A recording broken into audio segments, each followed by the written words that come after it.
Apa sih yang bikin anak muda itu jadi pinjol sama judol? Terus, apakah selalu mereka itu dari anak yang orang tuanya kekurangan? Ya, kenapa? Ini pertanyaan why-nya dulu ya. Iya, Pertanyaan besar itu why. Penasaran dong soalnya. Jawabannya sama kayak episode sebelumnya. Apa itu? Media sosial. Karena judul sekarang itu kan bentuknya games.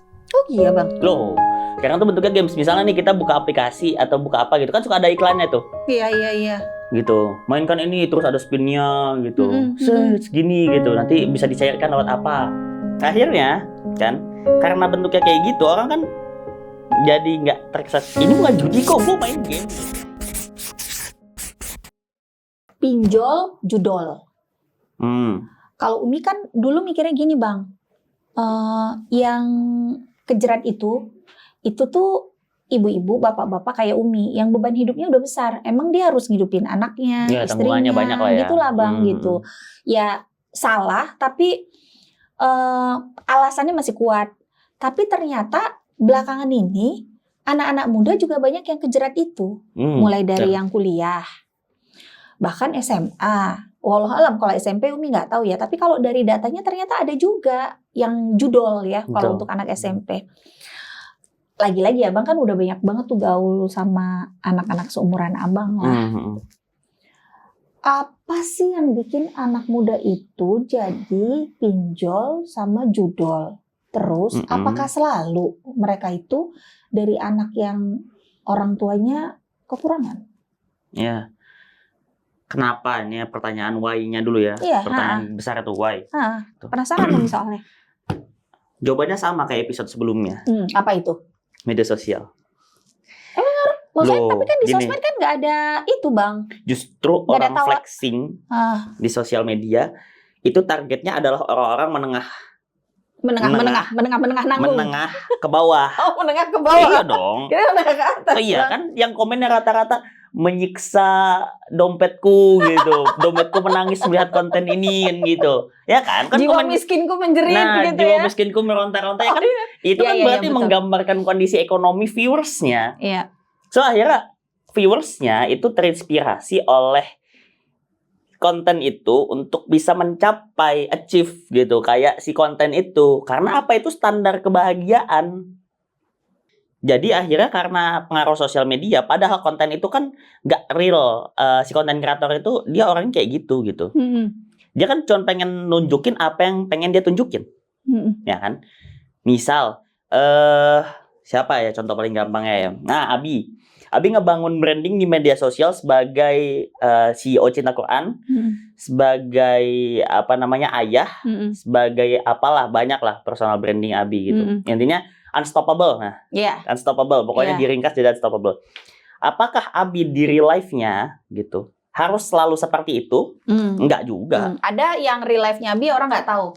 Apa? Tukang bersihin kandang kucing tiap pagi. Kan orang nggak tahu itu. Orang taunya Abi ngisi gitu, wow gitu.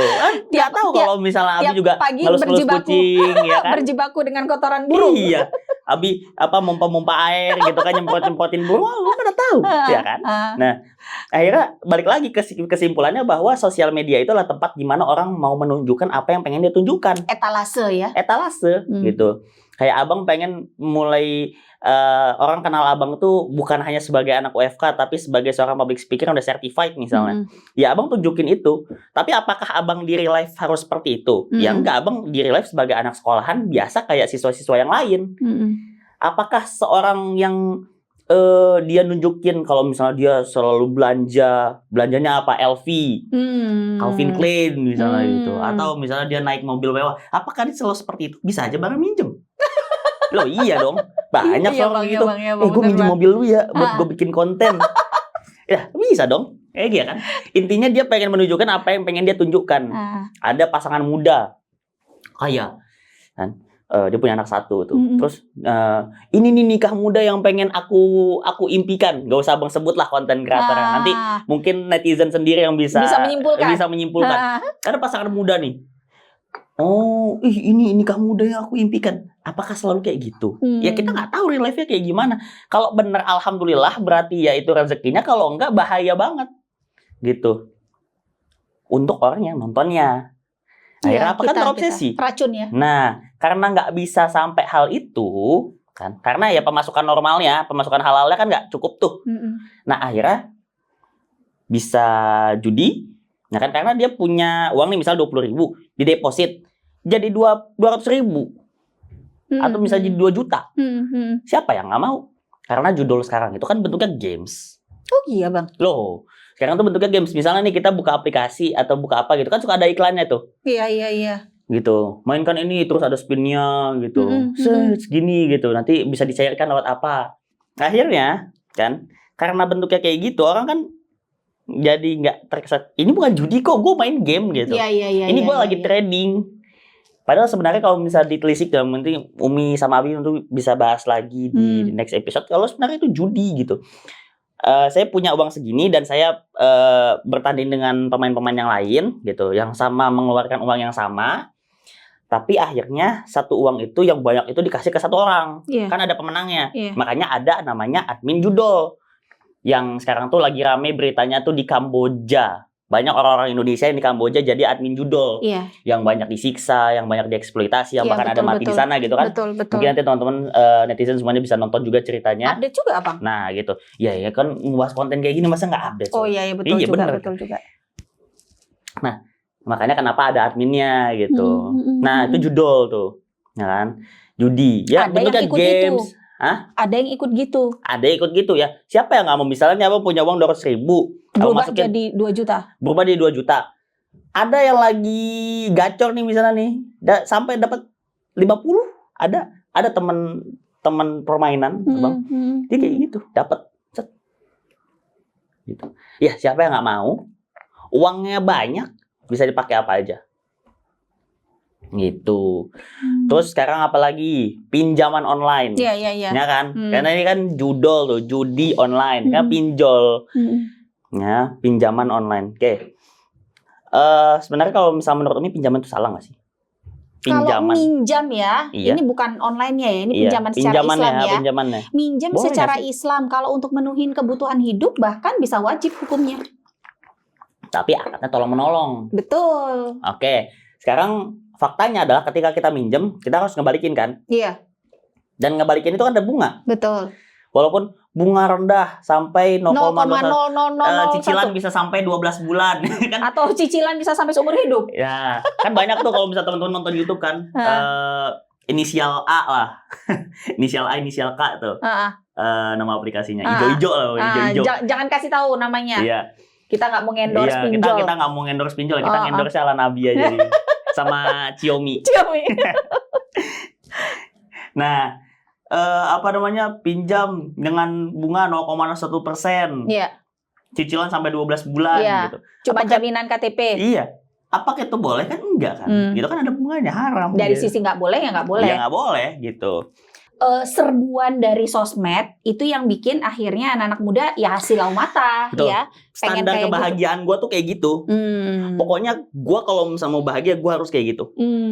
Kenapa? Karena ya itu adalah nilai yang dipandang baik oleh banyak orang. Gitu. Nah terus akhirnya pinjol atau judol. Betul, untuk achieve itu. Tapi apakah selalu dari keluarga yang nggak punya? Enggak mesti. Lah, kalau keluarga yang udah ada kan udah cukupin sama bapak emaknya. Kenapa dia masih pinjol atau judol? Biar balik lagi manusia itu nggak pernah ngerasa cukup kan? Mana jawaban simpelnya kan gitu. Manusia itu nggak pernah ngerasa cukup kan?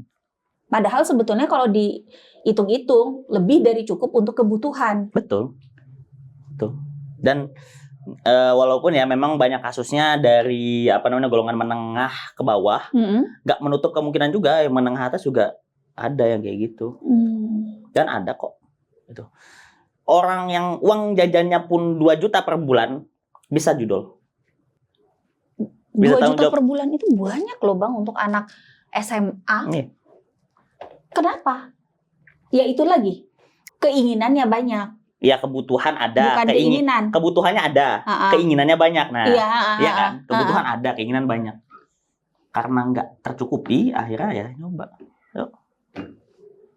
Nah, kalau itu tuh jadi nyambung ke hedon deh Bang. Emang anak muda sekarang itu gimana sih sama gaya hidup gitu? Kan ya apa YOLO ya? Itu kan kayak FOMO, YOLO gitu yang bikin akhirnya ya udah deh karena hidup ini cuma sekali ya dapetin apa yang memang kamu pengenin. Jangan sampai ke-skip. Pokoknya semuanya harus dapet. Nah, kalau anak muda nih, maksud Abang sendiri ya sebagai anak muda, pengen punya apa gitu ya, terus paling simpel. Nggak usah Umi tanya. Ini teman-teman bisa lihat ya HP nih. Kita ini ambil contoh paling simpel Abang. Sekarang tuh lagi ngetren banget HP iPhone. Bagus. Estetik lah kalau misalnya dibuat mirror selfie gitu ya kan. Pokoknya kalau misalnya udah punya iPhone tuh, wah kamera udah paling enak lah gitu. Kalau misalnya bikin akun second tuh, bisa isinya foto-foto yang estetik semua. Bahagianya. Bahagia. Ada 2 orang nih, ya. Yang satunya nggak pernah bikin masalah, HP-nya nggak pernah kesita gitu ya kan. Ya, ini. Ya, ini bukan buat nyindir Umi atau Abi ya. Ini contoh simpel aja. Ini contoh real. Contoh real. Ya, ini bukan konten buat nyindir siapa-siapa. Apalagi nyindir orang tua sendiri kan dosa ya. Nggak boleh ya. Iya. Cuma buat ngingetin aja ya. Iya, tapi kalau Abi mau beliin juga nggak apa-apa kok. Mention tuh Abi. Iya. Nah, kan Abang pengen juga gitu. Ya Abang juga pengen gitu punya HP iPhone lah gitu ya kan. Pengen gitu.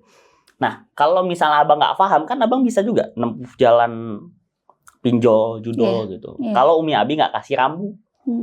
Nah, alhamdulillah Umi Abi udah kasih rambu. So, ya udah, tunggu aja sampai ada waktunya. Karena semua akan datang pada waktunya gitu. Ya kan? Semua itu akan datang pada waktunya. Di waktu yang tepat. Menurut Tuhan, menurut Allah. Ya kan? Gitu. Gitu. Makasih ya Abang udah bersabar menunggu. Gitu. Karena jangankan Abang, Umi aja nggak punya kok. Karena Umi nggak hidup di zaman Abang yang mirror selfie itu adalah sesuatu. Iya. Emang ada zaman Umi mirror selfie pakai Nokia gitu? Nggak ada kan? Nggak ada. Karena Nokianya juga dulu Nokia batang, Bang. Iya. Kalaupun ada kamera ya coba orang mana yang kepikiran buat mirror selfie pakai HP Nokia? Iya.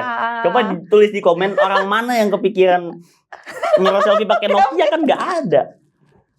Iya. Allahu Akbar. Gitu. Oke. Jadi anak-anak muda yang kepengen punya barang bagus, ya itu bagus, sebetulnya tren branded. Branded ya, yang lupa brandednya. Akhirnya ngejar pakai itu, pinjol sama judol. Nah, kalau menurut Abang, gimana caranya untuk bisa mencegah itu kalau belum kejadian? Mungkin ada orang tua di sini yang nyimak gitu, terus oh iya bener ya, ternyata sekarang anak-anak muda gampang lo kejerat itu. Aku nggak mau anak-anakku masuk itu gitu. Kejerat pinjol sama judol. Gimana menurut Abang orang tua harus bersikap terhadap anaknya? Terus kalau misalnya itu udah kejadian, menurut Abang juga nih, gimana caranya untuk bisa nyelesain itu? Jawabannya sama. Berikan standar kebahagiaan yang ada di luar sosmed. Kenapa? Karena standar kebahagiaan yang di sosmed itu akhirnya menuntut kita untuk punya banyak uang. Untuk bisa menuhin nafsu kita, ya kan? Untuk bisa achieve apa yang orang tampilkan di sosmed yang wah banget gitu. Padahal sebenarnya setiap manusia itu dia punya standar kebahagiaannya masing-masing. Standar kebahagiaan masing-masing, standar ganteng masing-masing. So ini juga Umi, ini juga jawabannya sama kayak kenapa kita insecure. Karena standar kegantengan orang sekarang itu kayak orang Korea. Padahal sadari atau tidak disadari, standar itu adalah dimiliki oleh peradaban yang menang. Kalau dulu zaman golden age-nya Islam, orang tuh bangga pakai sorban, bangga pakai gamis. Padahal bukan orang Islam, gitu. Zaman golden age-nya Islam ya, gitu. Umi ingat Abi pernah bilang gini, waktu zaman kejayaan Islam dulu, orang tuh jadi ke timur-timuran. Nah, ke timur-timuran gitu. Padahal orang yang nggak punya brewok pun mungkin ya. Jadinya pengen punya brewok gitu. Abang nggak tahu ya zaman itu udah ada krim penumbuh brewok apa enggak ya. nggak tahu tuh. Iya. Tapi itulah bangga gitu. Heeh. Nah, dulu itu Iya, abad 13, abad 12 lah. iya. Nah, sekarang peradaban yang menang adalah Korea. Cowok yang tinggi, putih, Iya. diem, gak friendly, dingin. Kulkas dong. Iya. Sekarang lagi rame ya. Aduh. Sekarang lagi rame ya. Kamu mau apa? Yang tinggi, diem, gak friendly. Kulkas dong. Kokoh tahan lama. Kokoh tahan lama. Garansi gitu. mesin 5 tahun. Nah, gitu. Jadi akhirnya standar orang itu ya ke sana gitu akhirnya sekarang. Pokoknya yang tadinya kulit hitam suntik putih. Ya kan? Bisa sekarang. Apa sih sekarang yang bisa gitu? Rambut yang tadinya keriting, smoothing jadi lurus. Lurus terus diperming. Jadi bisa ngembang gitu. Itu namanya perming. Iya, pokoknya kalau misalnya orang keriting mau dilurusin smoothing. Nah, orang yang lurus dia mau bergelombang itu diperming. Oh, baru tahu malah istilahnya diperming. Gitu. Iya kan. Ini kayaknya yang kru-kru di belakang udah ketawa-ketawa kan udah tahu ya. Terus. Nah, ini supaya relate aja sama penonton-penonton yang mungkin kebanyakan ibu-ibu gitu. Supaya tahu gitu istilah-istilah gini gitu. Terus banyak malah nggak tahu istilahnya. Nah, kenapa orang tuh akhirnya bangga sekarang pakai outfit ala opa Korea misalnya, ya kan? Nah, karena peradaban yang menang sekarang itu. Coba kalau misalnya yang menang peradabannya Jepang, orang mungkin udah bangga kali pakai kimono gini. Kenapa abang pakai kimono sekarang ya? Karena ya abang suka aja sama ala Jepang gitu. Kenapa di setting Jepang ya? Karena abang yakin Om Ebi suka sama Jepang, gitu. Jadi standar kebahagiaan kita itu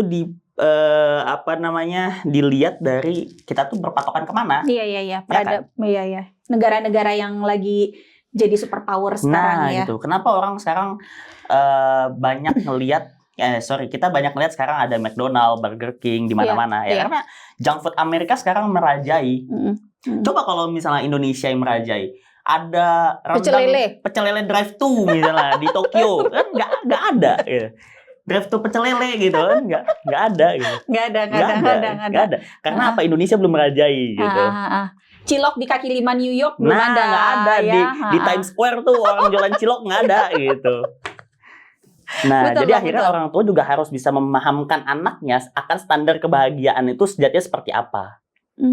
Itu yang penting. Jadi 2 pertanyaan Umi itu bisa dijawab dengan satu jawaban. Standar bahagianya jangan dari sosmed. Betul. Ya kamu punya standar kebahagiaan sendiri yang layak untuk dihargai oleh orang lain.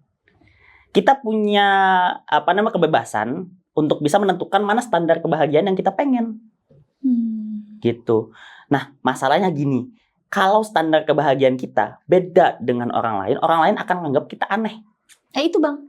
Alamiahnya manusia itu nggak mau dianggap aneh. Aslinya. Kan dia nggak pengen kalau misalnya dia dijauhi sama komunitas yang lebih besar karena dia berbeda.